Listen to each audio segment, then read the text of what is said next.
কুমিল্লাটা কই, লেখক আনিসুর রহমান। ঢাকা থেকে বাসে উঠে শান্ত হয়ে বই, জানলা দিয়ে উকি মারি কুমিল্লাটা কই। ওই দেখা যায় যাত্রাবাড়ি, সামনে মদনপুর। হেল্পারকে ডেকে বলি কুমিল্লা কত দূর।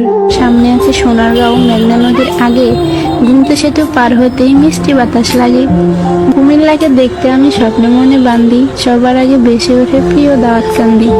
কুমিল্লা মোর মনে রাখি, থাকি যতই দূরে, মোদের বাস পৌঁছে গেল প্রিয় গৌরীপুরে। কাছে এসে জোরে জোরে হেল্পার কয় আদাইয়া, এটা হলো ইলিয়টগঞ্জ, সামনে আছে মাদাইয়া। অতি শোকে কান্না আসে কিন্তু আমি কান্দি না। জানলা দিয়া চাইয়া দেখি পৌঁছে গেছি চান্দিনা। নিমচার এসে চোখ জোড়ালো, দেখে কত তরকারি। পাশের সিটের কাকা বলে সুস্বাস্থ্যের দরকারি। বাসে বসে কবি তুমি কত কিছু ভাবিলা, জানলা দিয়ে চাইয়া দেখো পৌঁছে গেছো কাবিলা। ময়নামতি সেনানিবাস, আলেখাচর বিশ্ব রোড, সামনে আমার কুমিল্লা বাই, বলছে পাশে সাইনবোর্ড। হেল্পার এবার ডেকে বলে শাসন গাছার ওই, জানলা দিয়ে উকি মারি কুমিল্লাটা কই।